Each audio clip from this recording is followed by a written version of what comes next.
Gazette du Togo, une vision sur l'actualité togolaise et sur le monde.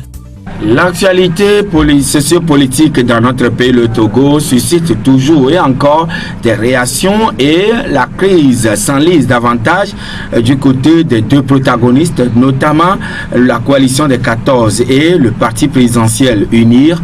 Qui faut-il maintenant pour aider le Togo à sortir d'affaires? Est-ce qu'il y a encore une possibilité de marge de manœuvre des facilitateurs pour arrêter l'hémorragie? La CEDEAO doit-elle jouer toutes les cartes afin de sauver sa tête ou sauver les meubles?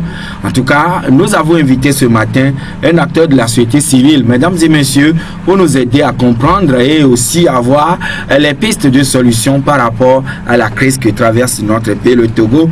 Et il s'agit du président du conseil d'administration du CACIT, le collectif des associations contre l'impunité au Togo, monsieur Spero Maolé. Bonjour. Bonjour Joachim. Comment allez-vous?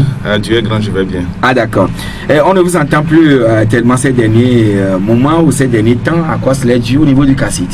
Non, disons que nous sommes toujours présents. Le CACIT évolue correctement. Oui. D'ailleurs, vous aurez l'occasion de le constater demain, puisque demain nous allons faire une conférence de presse pour dire un certain nombre de choses. D'abord faire le rapport, présenter un rapport, ensuite annoncer des choses qui vont vous intéresser. Je réserve la primeur à ceux qui viendront, donc je ne le dirai pas aujourd'hui. Ah d'accord. Mais je peux vous sinon avouer, vous risquez de faire la conférence de presse ici en même maintenant. temps, voilà. Mais je peux vous avouer que nous essayons de toujours continuer par travailler avec beaucoup de professionnalisme et d'abnégation. Et je l'avais déjà annoncé dans votre salle ici qu'aujourd'hui nous préférons ne plus faire trop de boucans autour de ce que nous faisons, préférant l'efficacité au bruit. Parce que l'efficacité au bruit. Oui, parce donc, que le tapage ne concourt pas à l'efficacité. C'est la population elle-même qui verra notre efficacité et non ce que nous dirons. Parce que pour avoir, vous savez, quand vous brillez un peu, vous avez toutes les occasions d'avoir beaucoup de personnes contre vous. Et donc les gens n'ont pas voulu nous comprendre, les gens ont voulu nous détruire en disant plein de choses. Aujourd'hui, nous voulons plutôt avancer sans parler et que les gens découvrent ce que nous faisons. Et donc demain, par exemple, nous allons annoncer les fruits de ce que nous avons fait. Et je crois que ce serait une bonne nouvelle, non pas seulement pour le CACIT, mais pour tous les citoyens togolais qui ont besoin de ces éléments-là pour que nous puissions avancer correctement. Donc, une bonne nouvelle peut-être pour Asiba Johnson, Folie Sativi, ESA et puis Mesante Kokoroko. Même si la retombée ne sera pas directe pour eux, il y aura quand même retombée. Vous voyez, par exemple, dans les cas que vous citez là, on n'a pas besoin de montrer que le CACIT fait ceci ou ne fait pas cela. Mais forcément, c'est d'abord des collègues de la société civile. Ensuite, c'est des citoyens togolais. Et donc, nous ne pouvons pas rester inertes. Donc, nous faisons ce que nous pouvons faire au travers du CACIT directement et au travers du collectif des avocats du CACIT et de façon indirecte avec des conseils que nous donnons un peu par ici, un peu par là pour aider à ce que on les sorte et puis, évidemment, pour que leurs conditions de détention soient les plus correctes possibles. Bon, je crois aussi que la semaine passée, nous avons annoncé que nous aurions aimé qu'ils soient libérés, avec ce que ça a dû entraîner également comme peut-être un peu de crispation d'un côté, mais Dieu est grand, nous avançons. Dieu est grand, nous avançons, mais qu'est-ce qui quand même retient la main du parti au pouvoir de faire libérer ces citoyens-là? C'est vrai, on les accuse de quoi? On ne saurait le dire avec beaucoup de précision. Cependant, qu'est-ce qui retient encore la main du chef de l'État? Je pense que si on va dire la main du chef de l'État, il va dire que non, il laisse les institutions fonctionner. Et donc, c'est la main de la justice togolaise. Même si en réalité, sur le plan extrêmement juridique, c'est très compliqué leur situation là. Parce que au même moment qu'on nous dit que c'est outrage, au même moment qu'on nous dit que c'est un groupe de malfaiteurs, etc., et au même moment on nous dit que leur délit est un délit de droit commun. Et donc finalement, aujourd'hui, nous ne pouvons pas dire avec certitude ce qui fait qu'on ne veut pas mettre de la lumière sur ça. Donc le chef d'accusation n'est pas totalement clair vis-à-vis de... Les chefs d'accusation ont été, vous savez, au Togo, vous listez une liste de chefs d'accusation, c'est pas ça qui est compliqué.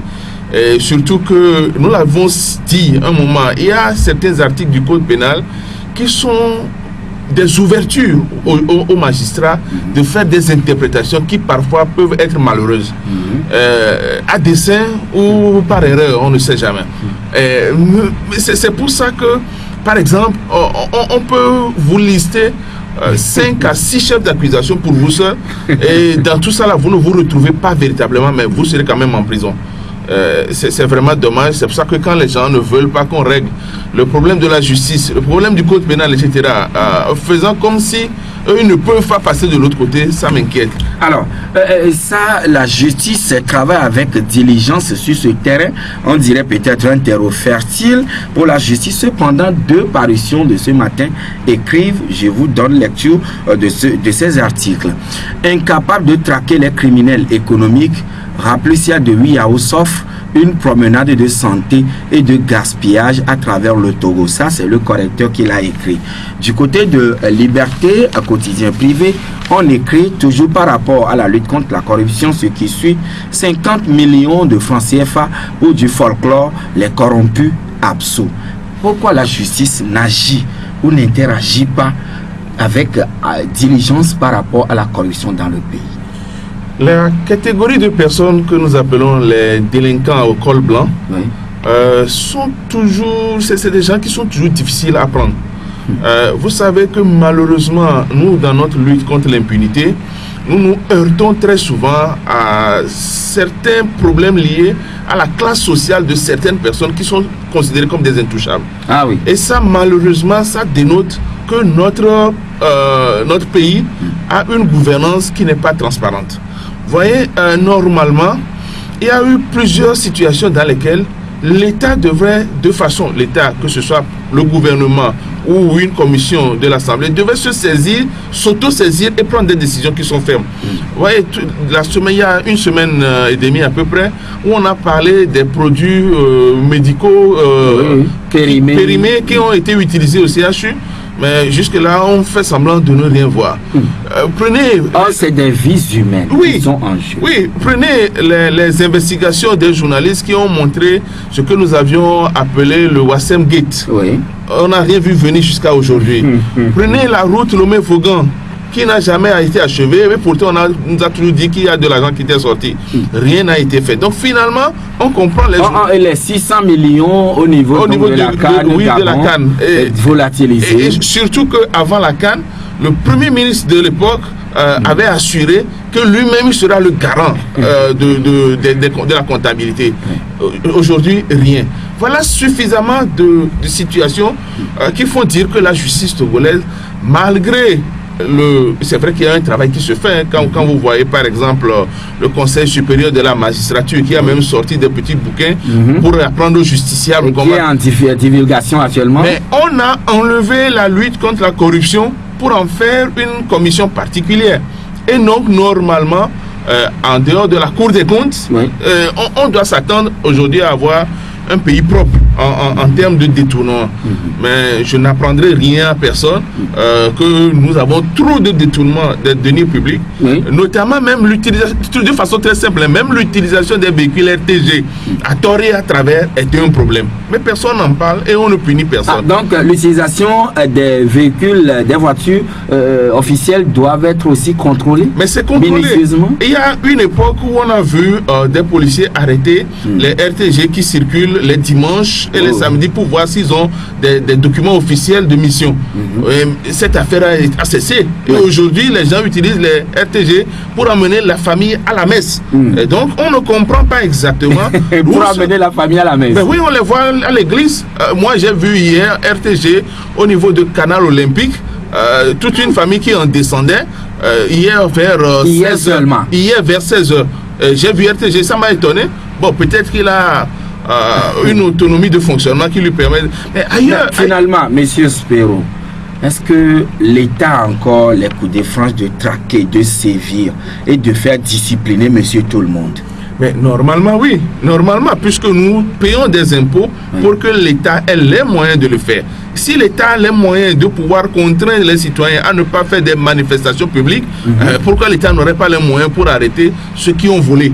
Si vous avez volé, c'est un délit. Si c'est un délit, il faut qu'on vous mette en prison. Et l'État a normalement le droit de le faire. Ce qui est vraiment encore dommage, c'est que rappelez-vous, le chef de l'État togolais, M. Faure Gnassingbé, avait dit à un moment donné qu'il y a trop de corrompus au Togo. Mais s'il y a des corrompus, c'est qu'il y a des corrupteurs. Et les corrupteurs, c'est les gens qui ont beaucoup plus de moyens. Donc ça voudrait dire qu'il y a un cercle pas très large de corrupteurs. Disons, une petite minorité dans ce sens. Donc dans ce cas, je pense que ce serait très facile pour arrêter ça. Alors si on ne l'a pas arrêté, c'est qu'il y a eu un manque de volonté de le faire, ou alors qu'il y a un problème que personne ne veut nous dire. Donc la Raplucia serait une poudre aux yeux? Bon, jusqu'à présent, si la Cour des comptes n'a pas montré son efficacité, nous attendons de voir ce que la nouvelle commission va faire. C'est vrai que solennellement, on l'a encore installé hier, le vendredi, je crois, avec le Premier ministre Classou. Permettez-moi d'être sceptique, je ne suis pas encore très sûr de ce que ça peut donner, mais espérons quand même que, bon, si c'est même 1 million qui ont été sauvegardés, qu'on peut sauvegarder pour la caisse togolaise, bon, Dieu merci, on continue, on verra. Oui, vous luttez quand même contre ces genres de pratiques qui détruisent, qui portent préjudice à notre économie. Alors, est-ce que vous intentez des actions? Nous intentons des actions un peu partout, dans tous les sens. Il y a même des citoyens qui se plaignent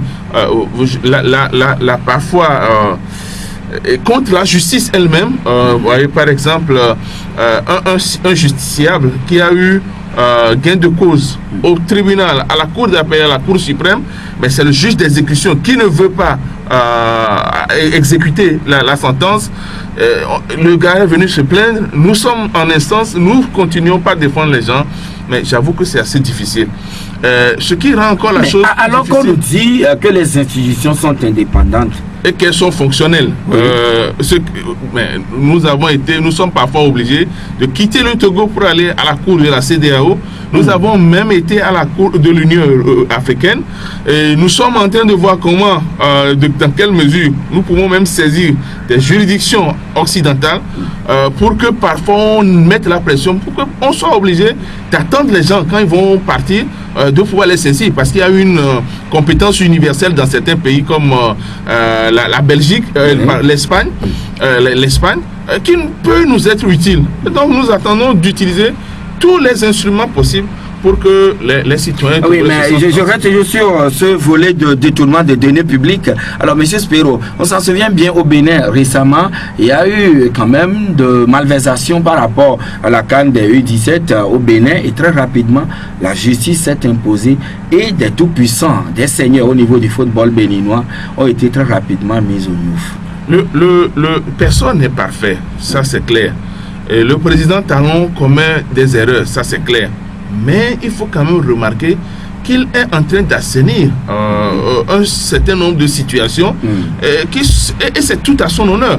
Et je pense que le chef de l'État, après son discours qui a dénoncé la corruption et qui a dénoncé la mauvaise justice en ce moment-là, je pense que le chef de l'État doit reprendre son bâton de pèlerin pour changer les choses. Il a été, quand il a été tout choisi par ses pairs pour président de la CEDEAO, il est allé à la frontière Togo-Ghana pour montrer qu'on doit cesser la corruption là-bas. Les raquettes. Oui, donc autrement, il doit également le faire au niveau... il doit se libérer des gens qui volent ostensiblement de la...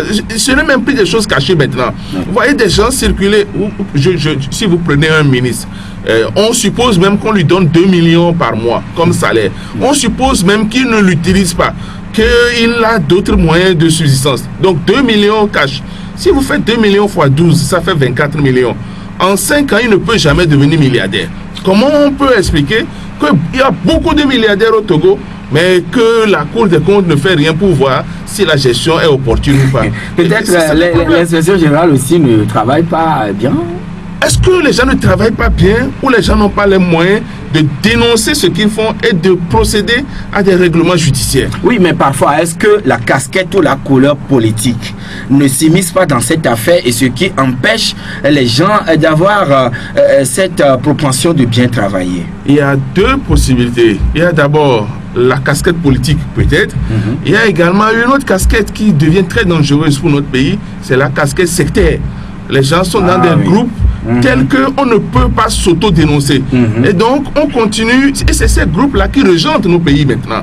Et donc, même si la personne vole, vous n'êtes pas capable de dénoncer cette personne parce que la personne fait partie de votre secte. Vous êtes du même ordre mystique, quelque chose comme ça. Voilà, et donc ça vous contraint à ne pas le dénoncer. Bon, moi, je ne demande pas forcément qu'on dénonce.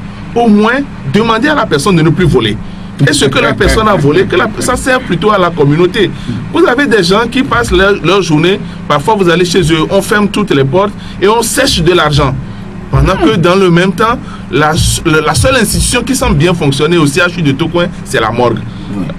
Même si c'est en réflexion, c'est le seul secteur aujourd'hui qui marche au Togo. Et au Togo, c'est la morgue qui constitue la priorité à innover ou bien à réhabiliter aujourd'hui. C'est-à-dire qu'il y a plus de gens qui meurent et donc il faut réhabiliter la mort pour accueillir beaucoup plus de cadavres. Non, disons qu'on a procédé à la contractualisation du système sanitaire. Vraiment. Et dans les entreprises qui voulaient prendre une partie du système sanitaire togolais, c'est la société qui a vu qu'il y a beaucoup de décès au Togo, qui a choisi de commencer ses activités, donc de refaire la morgue pour avoir beaucoup plus de bénéfices. Parce qu'il sait que nous mourrons en désordre. On ne touche pas la pédiatrie, du moins ça, ce sont les enfants. Pour laisser au moins les adultes mourir, mais les enfants, les protéger. Mais on pense plutôt à la morgue pour accueillir les morts, les décès, les cadavres. L'entreprise qui a fait le contrat sait qu'il y a beaucoup de décès. Et donc, l'entreprise là peut retirer beaucoup de bénéfices. Et donc, c'est pour ça que l'entreprise a commencé son travail. Et peut-être si une autre entreprise trouve que la pédiatrie peut rapporter, elle aussi, elle va faire vite. Malheureusement, ça veut dire que l'État togolais lui-même a complètement démissionné de ses fonctions régaliennes qui sont notamment la santé. Et ça, c'est je suivais quand même un représentant de l'UNIR la dernière fois au cours d'un débat citoyen, je crois, organisé par le GF2D. Il disait quand même que si on s'approche du ministre de la Santé, il nous explique le processus de contractualisation, on serait tellement fiers. Fiers en quoi? C'est une belle initiative. Il y a dans tous les pays des secteurs qui fondent la souveraineté du pays, l'éducation et la santé. On ne blague pas avec ces deux éléments-là. Et malheureusement, quand vous prenez même le budget alloué à ces deux départements au Togo, vous comprenez que c'est un problème. Désiré? Oui. Faites les recherches, vous verrez que les deux départements ne font même pas 30% du budget national. Or, l'éducation et la santé, c'est la jeunesse. Or, nous disons que sur le plan démographique, il y a plus de jeunes que de vieux au Togo. Oui. Et donc, si on doit s'occuper de la jeunesse, même sur le plan uniquement social, le budget de l'éducation et de la santé, ces deux-là, ça doit faire au minimum 45 à 50% du budget pour qu'on puisse penser qu'on prend vraiment soin des jeunes. Vous voyez, il y a par exemple le développement à la base, qui est une bonne initiative en soi. Mais pour que les gens puissent entreprendre, il faut que les gens aient été à l'école. Mais si l'école ne va pas, il y a problème. Or, l'école ne va pas. Et avec les grèves des enseignants tout le temps, et le niveau qui baisse tout le temps, vous ne pouvez pas voir un jeune aujourd'hui parler, faire deux phrases sans mettre le mot genre, ce qui montre qu'il y a une insuffisance en termes de langage. Et donc ça montre que nous avons un problème dans l'éducation. Et malheureusement, apparemment, on ne s'occupe pas de ça. Et tout le Togo s'occupe de la politique. Et là, quelle est la projection qu'on fait d'ici à 2030, 40? Est-ce que ce ne serait que les enfants des riches, les enfants des barons qui se font former dans les universités cotées pour revenir encore diriger peut-être ceux qui se seraient déjà abattus? En tout cas, c'est clair. C'est clair que ce soit l'école, que ce soit même l'implantation des entreprises, ce n'est que les riches qui peuvent profiter de cette situation-là. Si ça perdure dans 50 ans, dans 100 ans, ce n'est que les riches qui pourront vivre au Togo. Vous voyez, par exemple, on va dire, on est allé signer des accords avec des sociétés chinoises. On prend une société chinoise qui a un capital peut-être de 2 milliards, 3 milliards, qui vient s'implanter au Togo. Et cette société-là, elle veut faire concurrence à une société du Togo dont le capital est de 1 million ou 2 millions. À combien de temps la société togolaise peut résister? Donc ça voudrait dire que voilà une initiative personnelle d'un Togolais qui tombe à l'eau parce qu'un Occidental est arrivé. Mais est-ce que... Pour construire, développer un pays, il faut se baser sur les ressources locales. Oui, donc ce qui fait que normalement, si on va signer des accords comme ça, il faudrait trouver dans le pays des moyens de consolider l'investissement des citoyens togolais. Il y a une structure qui aide les gens, ANPG, je ne sais pas trop, qui fait l'effort de financer, mais financer à quelle proportion?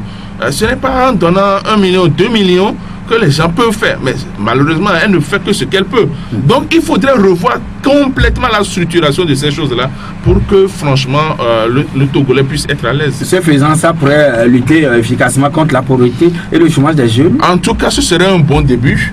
Et l'autre versant de lutte contre la pauvreté, c'est la bonne gouvernance, c'est la lutte contre la corruption, c'est la lutte contre l'impunité, c'est la lutte contre tous les fléaux sociaux qui existent dans notre pays. Et voilà, pour parler de la bonne gouvernance, alors les citoyens étaient descendus dans les rues à partir du 19 août pour réclamer beaucoup de choses. Mais aujourd'hui, une feuille de route depuis le 31 juillet a été recommandée à l'ensemble des acteurs politiques togolais, notamment les deux protagonistes, C14 et le parti au pouvoir.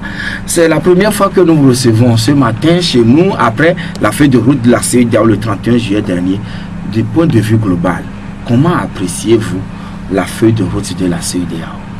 Je l'ai dit peut-être ailleurs, la feuille de route présente, d'abord elle est une bonne chose, parce que quand les voisins acceptent de venir vous aider, et pas n'importe lesquels, c'est des présidents, des chefs d'État de leur pays, qui acceptent de sacrifier de leur temps pour venir vous aider, parce que vous-même vous leur avez demandé de les aider d'abord, et que les gens là se sont sentis intéressés par votre situation et qu'ils viennent, la moindre des choses c'est de respecter ces gens-là. Et les respecter et respecter leurs avis. Parce que si vous n'avez pas besoin de leur avis, vous ne les aurez pas appelés. Et ça c'est clair. Et surtout que nous sommes dans une situation d'une communauté économique et que nous avions signé des protocoles qui permettent d'avoir une gouvernance qui soit identique pratiquement dans ces pays. Je crois que la moindre des choses c'est de les écouter. La feuille de route présente beaucoup de points positifs, ça c'est clair. Mais n'empêche qu'il y ait des insuffisances, n'empêche qu'il y a des imprécisions. L'une des imprécisions caractérielles, c'est le manque de chronogramme. On aurait aimé voir dans cette feuille de route-là, d'ailleurs, nous, on a eu du mal à l'appeler feuille de route. Pour nous, c'est des recommandations que les chefs d'État ont fait, qui devaient normalement être traduites en feuille de route, avec des chronogrammes pour dire à telle date ceci doit être fait, à telle date ceci doit être fait. Ça aurait permis d'éviter un certain nombre d'écueils dans la mise en œuvre de cette feuille de route-là. Malheureusement, ce chronogramme défini par rapport à chaque point au niveau des recommandations, est-ce que cela devrait être une prérogative des chefs d'État qui ont recommandé cette feuille de route, ou carrément ce devrait être une action collective des citoyens togolais?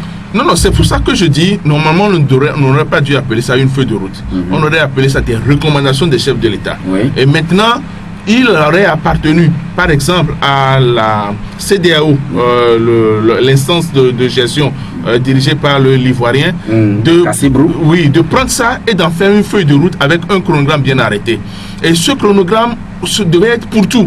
Par exemple, à quelle date on aurait dû arrêter les réformes constitutionnelles? À quelle date on aurait dû arrêter les réformes institutionnelles? À quelle date on aurait dû commencer les réformes électorales? Parce que c'est vraiment compliqué de chercher à aller aux élections alors qu'il y a des réformes constitutionnelles et institutionnelles qui n'ont pas été faites. Ce qui avait d'ailleurs fait descendre les populations dans les rues, qui a créé la crise. Absolument. Et ça tombe sous le sens. Tout le monde doit pouvoir comprendre. Vous voyez, par exemple, on veut élire des députés. Mais les députés doivent fonctionner avec la Constitution. Et nous disons que la Constitution actuelle, elle n'est pas unanime. On veut rechanger la Constitution. Et on ne pense pas à faire quelque chose pour ça. On pense plutôt à faire des élections. Et il y a un problème. Et on a fixé une seule date dans les recommandations, le 20 décembre. pour nous inciter à finir avec la crise togolaise avant la fin de l'année 2018. Les gens prennent cette date-là comme la seule référence qui veut qu'on fasse des élections. Oui, moi, personnellement, même si les députés togolais peuvent être à leur poste jusqu'en 2050, mais qu'on fasse les réformes, moi, ça ne m'embêterait pas. Mais qu'on soit pressé de faire une élection pour que des députés arrivent encore avec les mêmes tests, je pense que c'est un problème. Et il n'est pas concevable qu'on puisse aller à des élections aujourd'hui sans avoir fait les réformes institutionnelles et constitutionnelles. Quand vous prenez les tests, les recommandations, il y a des mots qu'on fait semblant de ne pas lire. Sur la CENI, par exemple, on a dit qu'on fait une CENI inclusive. Et les gens nous disent que la CENI au Togo a toujours été inclusive. Inclusive en quoi? Inclusive en quoi? L'inclusivité, là, se retrouve peut-être... il y a certains partis parlementaires qui sont à la CENI et puis c'est tout. Oui, mais est-ce que c'est ça qui fait l'inclusivité? Aujourd'hui, quand on parle des protagonistes, il y a C14 d'un côté, il y a l'UNIR d'un côté et peut-être le gouvernement d'un autre côté. Bon, il y a des gens qui sont à l'extérieur, notamment... Il y a des gens qui ne sont pas catégorisés, il y a des gens qui sont des centristes. Et on oublie les principaux concernés que sont la population à travers, par exemple, la société civile. Est-ce que nous n'avions pas notre mot à dire là-dedans? Et maintenant, quand on parle de société civile, il y a des sociétés civiles qui sont fichées. Et donc, c'est les gens-là qu'on appelle en termes d'élection. Il y a des sociétés civiles, le gouvernement dit, ah, vous devez être dedans, vous ne devez pas être dedans, et puis l'affaire s'arrête là. Mais au nom de quoi on fait cette distribution? Ça, c'est un problème. On a parlé de la Cour constitutionnelle dans la feuille de route, qu'il fallait revoir la Cour constitutionnelle. Personne n'en parle jusqu'à présent. C'est la Cour constitutionnelle qui va se prononcer sur la fiabilité et la transparence des élections. D'ailleurs, est-ce que ce n'est pas elle qui valide les candidatures des candidats pour l'élection législative? Absolument. Et jusqu'à présent, on n'en a rien fait. Et on pense aller à des élections. Donc, à votre entendement, au niveau du CACIT, il faudrait nécessairement faire toutes les réformes qui sont contenues dans la feuille de route avant d'aller aux élections. La première élection qu'on devait faire au Togo pour que les choses aillent mieux, c'est les élections locales. Et pour faire les élections locales... là, vous mettez le pied dans les plats. On doit, en principe, avoir au moins des juridictions administratives dans les 5 régions du Togo. Et nous avons appelé à la réforme de la justice en ce sens-là depuis au moins 2 ou 3 ans. Et personne ne nous a écouté. On parle de moyens, on parle de moyens. On n'a pas les moyens pour faire les juridictions administratives, mais on a des moyens pour faire d'autres choses. On a de l'argent qui s'en va rapidement. Mais c'est une question de vision. Et je pense qu'on doit viser autrement. Si on fait les locales et qu'on installe les juridictions administratives, ce serait un bon test pour faire les élections législatives et après un bon test pour faire les élections présidentielles. Oui, maintenant, vous êtes citoyen togolais. Qu'est-ce qui fait courir? Pourquoi le gouvernement court si vite ou bien autant afin de pouvoir organiser coûte que coûte les élections législatives alors que les préoccupations des uns et des autres et d'ailleurs ceux qui sont les plus concernés par la crise, notamment la C14, ne semblent pas faire la même lecture? Bon, je pense que n'étant pas un proche du gouvernement, je ne peux pas avec certitude dire ce qui les fait courir. Mais moi, j'ai l'impression qu'on est en train de nous faire suivre un débat pour éviter d'aller vers d'autres débats. L'histoire de la CENI, là, je pense que c'est un faux fuyant pour nous empêcher de penser plutôt aux réformes constitutionnelles et institutionnelles. Tout le monde, vous voyez, tout le monde se préoccupe. La CENI a fait, mais les réformes constitutionnelles sont où? Donc, on fait un débat qui n'a pas de lieu. En tout cas, le ministre Bara disait récemment chez nos confrères de Togo Breaking News que les réformes seront faites avant la tenue des législatives. Et comment? Je ne le saurais le dire. En tout cas, lui, il est au gouvernement. Oui. Il est dans le secret des dieux. Il doit pouvoir le dire. S'il dit que ça va se faire, ça va se faire. Mais nous, on a besoin de savoir. Parce que pour faire les réformes constitutionnelles, il ne s'agit pas de s'asseoir dans un bureau, de faire un test et de dire c'est passé. Si c'était si facile, quand ils avaient introduit le projet de loi, ça aurait passé. Quand l'ANC et les gens du CST avaient introduit une proposition de loi, ça aurait dû passer. Donc ce n'est pas si facile que ça. Alors, le ministre Christian Trémois, lui, il disait hier chez nos confrères de Pyramide FM, l'opposition donne aux Togolais une fausse image que les facilitateurs viendraient imposer quelque chose. S'il y a une solution, elle prendra en compte l'opinion du gouvernement et de sa majorité de l'opposition, et ce sera par consensus que nous déciderons de ce qui va se faire. Et précisément, il dit aucun facilitateur ne viendra à Lomé imposer une CENI aux Togolais. Quel est votre avis par rapport à cette sortie? Nous marquons la pause et nous revenons tout de suite. Retour donc en studio avec notre invité, monsieur Spero Maoulé. Il nous vient du CACIT, collectif des associations contre l'impunité au Togo. Alors, tout à l'heure, je vous donnais la position donc du ministre Christian Trémois, conseiller du chef de l'État. Alors, finalement, la CENI devient un problème pour les deux protagonistes, notamment le pouvoir ne veut pas du tout lâcher prise et l'opposition non plus ne veut pas abdiquer. Je pense qu'il faut toujours faire attention pour remarquer que le gouvernement togolais joue souvent avec la légalité et avec les principes juridiques, et parfois en oubliant la légitimité.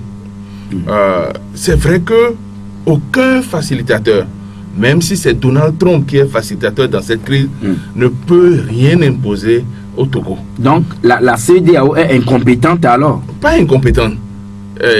C'est-à-dire que légalement, il y a le principe de la souveraineté des États qui fait qu'on ne peut pas imposer.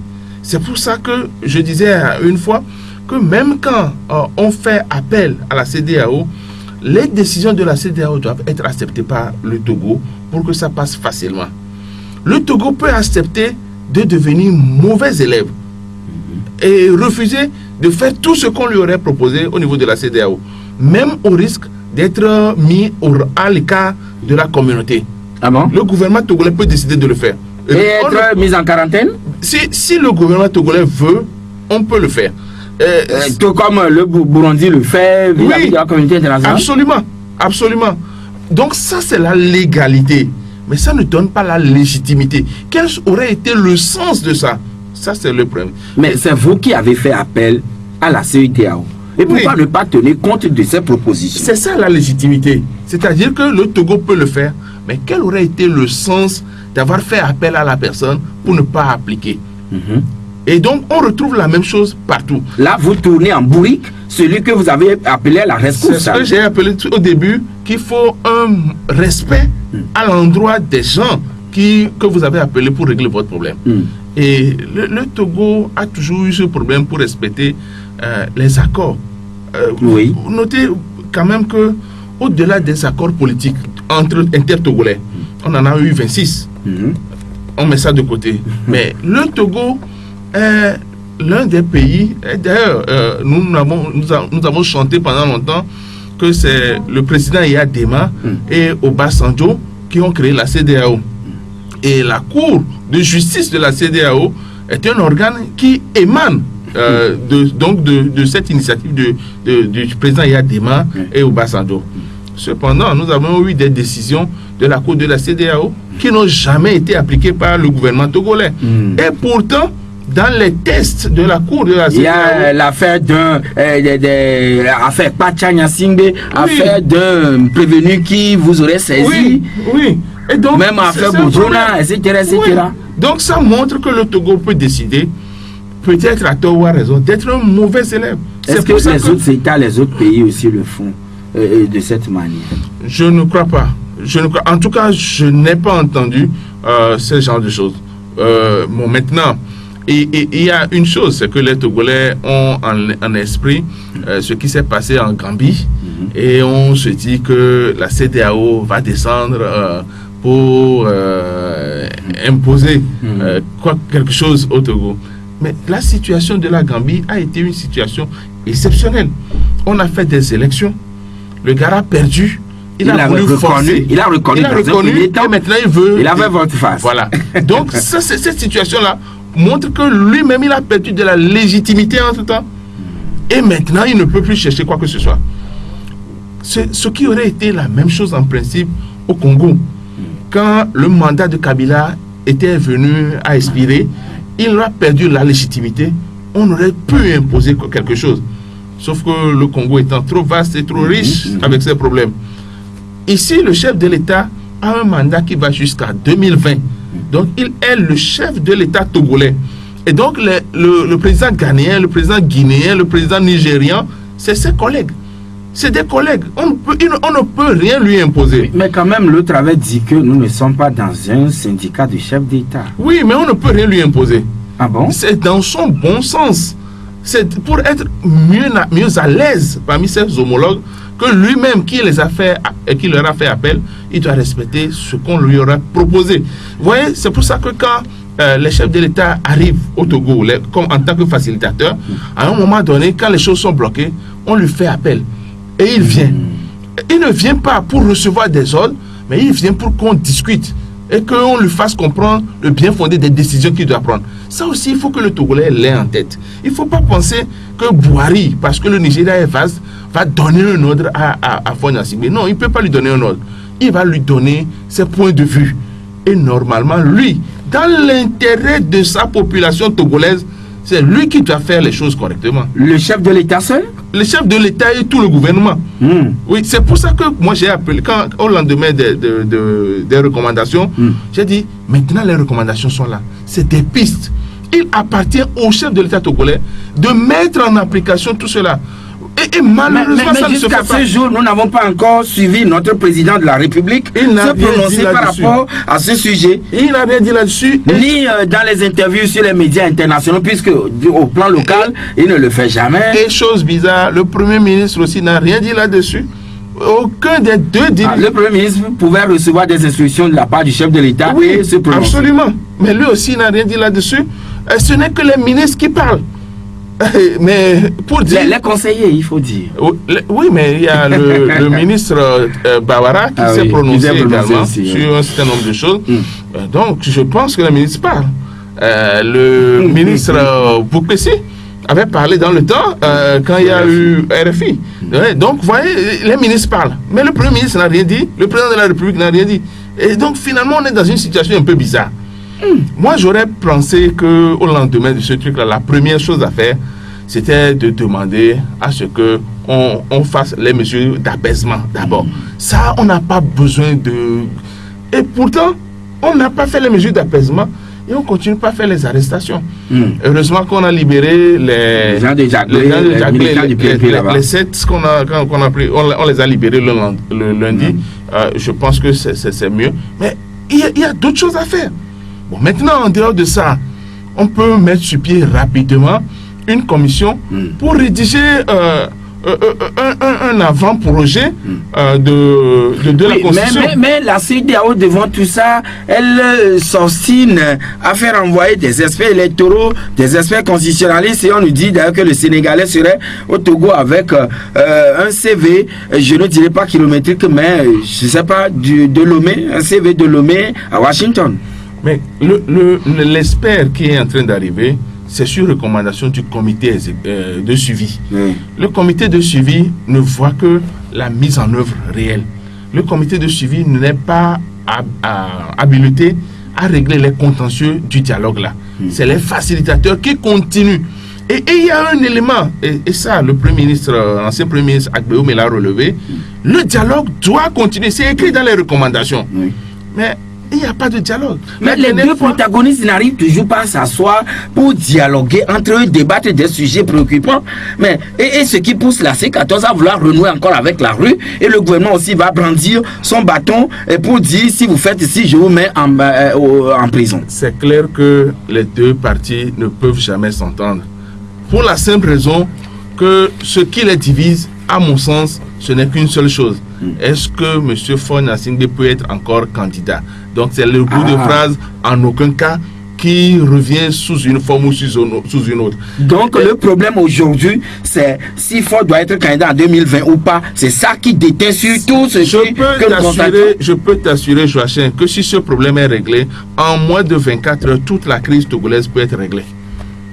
Si on règle ça, en moins de 24 heures, nous pouvons avoir les réformes institutionnelles, constitutionnelles et toutes les réformes que nous voulons. Or, aujourd'hui, les deux partis sont bloqués sur leur position. Pour unir, Et donc, on ne peut pas faire, on ne peut pas mettre en aucun cas. Pour l'opposition, il faut mettre en aucun cas. Donc, si un test est envoyé à l'Assemblée nationale maintenant, que ce soit une initiative des députés de l'opposition ou peut-être du parti au pouvoir, si dedans on n'a en aucun cas, c'est clair que on aura blocage, sauf si unir le gouvernement décide de faire autrement. Nous allons prendre les auditeurs maintenant sur le 22 21 80 99. Allô? Oui, bonjour le chef. Oui. Bonjour Jacques. Je salue l'invité. Bon, je ne sais pas si la CEDEAO était là quand plus de 1000 Togolais étaient morts après les élections ici. 2005. Bon, est-ce que la CEDEAO veut continuer encore les Togolais qui donnent 20 choses décembre pour aller aux élections sans les réformes? Je ne sais pas ce qui se passe. Est-ce que c'est un combine entre le gouvernement et la CEDEAO de donner le 20 pour cela et pour comme ça? C'est dommage. Ok, bien noté. Et on vous répondra dans un instant. Monsieur Gado, bonjour. Bonjour, monsieur Joachim. Oui. Oui, bon, vous savez, à ce cas-là, il y a des membres avec tout qui sont ministres possibles de la paix, vous avez des convictions, je ne sais pas là. Aujourd'hui, il n'y a pas quelques puissances pour arrêter le bonheur, je ne sais pas, moi, je dois demander qui a cette puissance. D'accord. Mais malheureusement, il y a des gens qui n'ont plus en vie, mais on verra bien. Monsieur Kolani. Monsieur Komlavi, bonjour. Ah, monsieur Komlavi, bonjour. Moi, je intervenant disait que le Togo, le gouvernement n'a jamais respecté l'élection de la CEDEAO depuis que l'élection est créée. Mais tout récemment, on se rend compte que la CEDEAO demandait aux Togolais d'aller aux jeunes le 20 décembre prochain. Et le Togo se prépare pour ça. Et maintenant, la CENI qui est mise en place, on demande qu'elle soit inclusive. Maintenant, les autres députés d'y participer. Est-ce qu'elle est à sa position que le gouvernement refuse de faire des élections ou bien qu'il arrête or que la CEDEAO demande que le 20 là, qu'il y ait des élections. Les réformes, le gouvernement l'a encore réaffirmé, les réformes seront faites avant le 20. Mais il faut préparer ces élections et c'est ce que la CENI de faire. Maintenant, pour quel moyen la CENI va arrêter cette activité en attendant que les réformes soient faites avant les élections, que la CEDEAO exige les élections avant le 20 décembre. Et tout ça aussi, ça veut dire que le pouvoir ne respecte pas la CEDEAO. Bien noté, monsieur Komlavi. Nous allons prendre Gerbagos. Bonjour. Oui, Gerbagos, ça fait un petit bail. Nous vous écoutons alors. Est-ce que dans la situation bloquée, est-ce que c'est toujours le débat que nous allons faire, bien nous allons faire une solution? Après tout, nous sommes peut-être volés. Et nous, les bloqués, l'opposition aussi est bloquée. Est-ce que, bon, nous, les citoyens, nous, les membres des associations, est-ce que c'est toujours les débats que nous allons faire, bien nous allons faire une solution? Bon, soit on l'envoie tous les deux. Et comment? D'accord, merci, c'est bien noté. C'est bien noté, monsieur Gerbagos. On va prendre monsieur Komi, bonjour. Monsieur Joachim, bonjour. Oui, nous vous écoutons. Monsieur Spiro, bonjour. Bonjour. Je pense que vous êtes de la société civile ou bien des droits de l'homme, c'est ça. Je dis souvent, mon peuple leur faute de connaissance. Vous pouvez comprendre que des gens sont à Lomé ici, ils ne savent pas qu'il y a une décision de la CEDEAO parce qu'ils n'ont pas l'information. Et plus grave, à l'intérieur du pays, ils n'ont aucune information puisque nos radios qui partagent les informations avec nous ne couvrent pas les intérieurs. Vous êtes de la société civile. Est-ce que vous faites des actions vers ce peuple-là à qui on remet 2000 éco-casquettes pour pouvoir voter? Pour une deuxième question, ne voyez-vous pas que cela remonte à un mépris vers les deux facilitateurs? Je pense que le Ghana est plus grand que le Togo 2 ou 3 fois. Et que des présidents laissent leur pays, viennent donner des décisions et des recommandations à un petit pays qui n'arrive pas à régler lui-même son propre problème. Voilà, le premier concerné ne prend pas son pété de pèlerin pour tracer la voie. Et jusqu'à ce jour, il ne dit rien. absolument rien. Vous voyez pas que c'est un mépris. Merci, cher ami Komi. Est-ce que c'est du mépris vis-à-vis du président ghanéen et guinéen qui laissent leur pays, même s'ils connaissent des problèmes, mais pour venir éteindre le feu au Togo? Je ne crois pas qu'il faut aller jusqu'à dire que c'est un mépris. Nous savons tous que le chef de l'État togolais ne parle pas très souvent, en tout cas pas dans le pays. C'est peut-être quand on le contraint à l'extérieur qu'il fait des interventions sur les médias. Donc je ne dirais pas que c'est des mépris. Mais au demeurant, nous on ne souhaite même pas qu'il dise, mais qu'il agisse. Il n'est pas, même s'il ne prend pas, il ne fait pas un discours, une conférence de presse, il peut quand même prendre des décisions. Nous avons toujours entendu nos ministres dire ici sur l'instruction du chef de l'État. Toujours. Alors, sur l'instruction du chef de l'État, le Premier ministre peut dire voilà, nous libérons, voilà, nous faisons, voilà, nous faisons. Donc, ce n'est pas... Pour décrisper l'atmosphère. Bon, je crois que ce n'est pas... Moi, je ne veux pas faire un procès d'intention pour dire que c'est du mépris. Je sais qu'il est très protocolaire, il sait ce qu'il fait sur le plan international. Et ça m'étonnerait qu'il ait du mépris envers ses collègues. Non, je ne pense pas. C'est la personne même qui n'a pas une grande propension à s'exprimer devant les médias togolais. Et voilà, Christian Trimon lui met déjà en garde les facilitateurs en leur disant qu'ils ne pourront pas imposer quoi que ce soit au Togo, notamment la CENI. C'est des mises en garde, je pense. Monsieur Trimois, peut-être que parfois, quand il fait ses interventions, il martèle les choses de façon excessive. Ce qu'il a dit, c'est une réalité. Et je le disais tantôt, on ne peut pas imposer à un gouvernement souverain de faire quoi que ce soit. On recommande, on prend des résolutions, etc. Mais il appartient au peuple togolais, au chef d'État togolais, de savoir que pour être dans la communauté internationale, pour être à l'aise avec ses pairs, il faut qu'il fasse un certain nombre de choses. Et lui-même, il le sait. Il le sait. Donc, ce n'est pas la peine de nous dire on ne peut rien nous imposer. On peut vous imposer les choses de façon douce. On ne vous impose pas, mais la façon dont la chose est présentée, vous-même, vous savez que vous êtes obligé de faire. Oui, mais est-ce qu'il peut arriver qu'on impose la chose de manière forcée? Ça, c'est des cas extrêmement rares, comme on l'a eu en Gambie, comme on l'a eu en Guinée, Bissau, je crois. Mais c'est des cas extrêmement rares. Des cas extrêmement rares. Mais par rapport aux citoyens, c'est vrai, et c'est une réalité plausible, les citoyens de l'intérieur sont totalement privés des informations.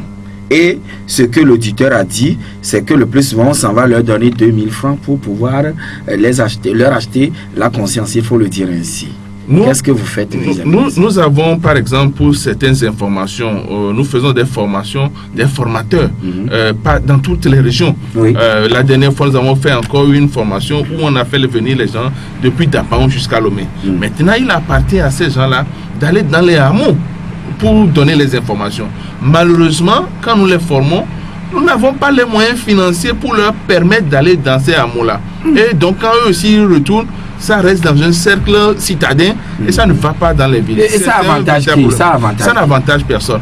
Et c'est ça peut-être qu'il faut trouver dans l'intérêt du mouvement Espérance pour le Togo là, du révérend Père Afognon, où il y a des prêtres, il y a des pasteurs, il y a des imams qui ont eu une population beaucoup plus accessible sur presque toute l'étendue du territoire. Si un message sort, par exemple, des évêques du Togo, ça va pratiquement chez tout le monde, dans chez toutes les paroisses. Voilà, donc je pense que ça va être peut-être un créneau utile, mais il faudrait que ce soit, comme toujours, un langage qui cherche l'intérêt national, l'intérêt du peuple togolais. Et non l'intérêt partisan. Allez-vous toujours faire les débats, ou bien par moment, qu'est-ce que le peuple doit faire? Quand la semaine passée, j'ai commencé par entendre les positions figées des uns et des autres, ma grande crainte, c'est qu'on retombe dans les périodes sombres. Et on est en train d'y aller si les choses ne changent pas. Mais il y a les forces de l'ordre pour encadrer tout ça. Les forces de l'ordre, attention, il y a les forces de l'ordre, certes, mais à un moment donné, tout peut échapper des mains des organisateurs. Voyez, les phrases commencent encore par devenir aigres. Donc, les gens sont très très fâchés. Et il ne faut pas compter sur le fait de mettre que les dernières manifestations que la coalition a essayé de faire là, que ça n'ait pas marché, il ne faut pas l'intérioriser, se dire que c'est fini, on a maîtrisé les marches. On ne peut pas maîtriser les manifestations. Donc ce calme serait à peu près un volcan qui est en train de s'apaiser. Le Togo est en perpétuelle latence. Ça peut déclencher à tout moment. J'ai entendu dire que le 19 août là, c'est fini, ça ne viendra jamais. Je rappelle pour l'histoire que les Allemands ont en mémoire une date de novembre 1918. Ils ont dit ça ne viendrait plus jamais. C'est encore revenu et c'est ça qui a consacré la perte du Reich. Et l'événement social n'est pas prévisible. Il faut tout faire pour l'éviter. Il suffit qu'un matin qu'on fasse une annonce d'une décision impopulaire pour que les gens mélangent tout et se mettent à revendiquer. Et là, dans ce cas-là, c'est sous ordre. Ça pourrait sauter le bouchon? Oui, absolument. Et là, il revient à qui maintenant de prendre toutes ces responsabilités? Le gouvernement ou bien la coalition? C'est le gouvernement en respectant les recommandations des chefs de l'État, des chefs d'État de la CEDEAO. Surtout que ces recommandations-là ne sont pas différentes de toutes les recommandations qu'on a eues de tous les dialogues depuis 1990. C'est les mêmes choses sous des formes différentes. Et la CEDEAO, est-elle en train de faire une combine? Y a-t-il une combine entre la CEDEAO et le gouvernement togolais? Parce qu'elle veut qu'on tue des Togolais avant de réagir pour éteindre le feu rapidement. N'accusons pas la CEDEAO. Prenons nous-mêmes les citoyens togolais, prenons nous-mêmes la charge de faire respecter nos convictions en exigeant les réformes constitutionnelles et institutionnelles avant les élections. Mais par quel moyen la CENI va s'arrêter, va arrêter cette Si par exemple le Togo n'a pas d'argent pour financer les élections, et que avec les on a augmenté le prix des produits des produits pétroliers, certainement. Ce que je veux dire, si avec les gesticulations budgétaires, on se rend compte qu'on ne peut pas avoir de l'argent pour faire les élections le 20 décembre et qu'on est obligé de faire ça le 14 janvier, est-ce que la CEDEAO va dire non, je vous ai dit le 20 décembre? Non, on ne peut pas. Le Togo est souverain. Donc cette date du 20 décembre là, il faut qu'on commence par l'oublier un peu pour faire d'abord les réformes. Mais c'est un appât peut-être pour le gouvernement qui ne veut pas du tout lâcher. Le 20 décembre. Je l'ai dit tout à l'heure, toute cette histoire de la CENI là, c'est pour éviter qu'on pense aux réformes. Et dès qu'on va penser aux réformes, je pense que les choses iraient mieux. Et les réformes ne sont bloquées qu'à cause d'une seule phrase, en aucun cas. Quand ce problème là est soulevé, je vous ai dit, on ne mettra pas plus d'une semaine pour que tout aille bien. Voilà. Et il y a des gens qui viendra encore, qui ressuscitera des tombes pour venir encore arrêter les gens qui sont en train de détourner les données publiques. Je pense que c'est parce que Potivi Laclé était tombé en disgrâce que Eyadema à l'époque a voulu le sanctionner en le mettant. Potivi Laclé n'était pas le seul corrupteur à l'époque. Et donc aujourd'hui, Feu Eyadema n'est pas la paix à son âme, mais je crois que ce n'est plus à lui de faire quoi que ce soit. Le chef de l'État actuel a l'obligation morale de faire que les gens qui l'entourent donnent le bon exemple aux Togolais, donnent le bon exemple aux élèves et étudiants pour que les gens puissent comprendre que c'est le travail qui fait avoir de l'argent et non le militantisme. Nous sommes arrivés à la fin de l'émission. Merci beaucoup. J'espère que tout le monde saurait dire à un moment donné que nous avons besoin de l'esprit patriotique, de l'intérêt national pour que le Togo avance. Je vous remercie. Merci beaucoup, Monsieur Spero Maolé, président du CACIT, d'être venu chez nous ce matin. Merci, mesdames et messieurs, c'est fini pour ce matin. Merci à tous de nous avoir reçus chez vous. C'est une semaine qui commence, cette belle journée de travail. J'espère qu'elle va vous apporter beaucoup plus de joie, beaucoup plus de bonheur. Et le Togo s'en sortirait gagnant parce que chacun à son niveau, notamment UNIR et la coalition, chacun fera un sursaut patriotique pour l'intérêt national. Excellente semaine à toutes et à tous. La Gazette du Togo, une vision sur l'actualité togolaise et sur le monde. Rejoignez-nous sur le www.lagazettedutogo.com ou sur nos comptes Facebook, Twitter et YouTube. Pour tout contact, écrivez à contact@lagazettedutogo.com ou appelez le 92 80 88 53. La Gazette du Togo, c'est l'information en continu.